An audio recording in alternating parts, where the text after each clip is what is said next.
छत्तीसगढ़ में धान खरीदी के मुद्दे पर बयानों का सिलसिला जारी है। एक तरफ कृषि मंत्री रविंद्र चौबे ने कहा कि धान खरीदी 88 टन तक के आंकड़े पर पहुंच चुकी है। इसके लिए कांग्रेस सरकार और मुख्यमंत्री को बधाई देनी चाहिए। उन्होंने कहा कि मोदी सरकार के सारे व्यवधानों के बावजूद किसानों का 90 लाख टन चावल खरीद चुकी है।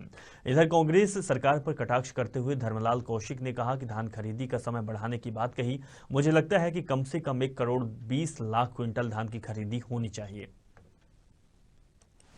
लेकिन जो 2500 रुपए की बात किए हैं वो 2500 रुपए कहाँ से लाएंगे, उनकी जवाबदारी है। पिछला किस्त अभी तक मिला नहीं है और बोरे का रोना रोकर के शुरू से ही हिला हवाला उन्होंने किया है। लेकिन हमारे किसानों ने बड़ा धैर्य रखा, अपने बोरा में लेकर के गए।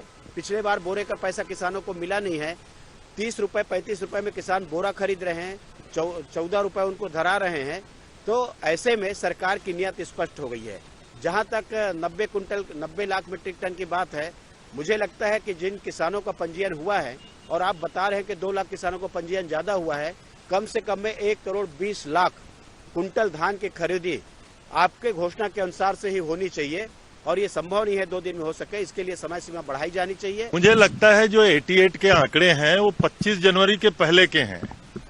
आज की तारीख में हम लगभग 90 लाख मीट्रिक टन के इर्द गिर्द हैं और छत्तीसगढ़ सरकार को और माननीय मुख्यमंत्री को बधाई भी देना चाहिए और धन्यवाद भी देना चाहिए कि देश की सरकार के सारे व्यवधानों के बावजूद, कभी कहा कि हमारी बोनस में रोकथाम होगी, कभी राजीव गांधी किसान न्याय योजना की जानकारी मांगी गई, कभी कहा गया कि बारदाने हमको आपूर्ति नहीं की गई।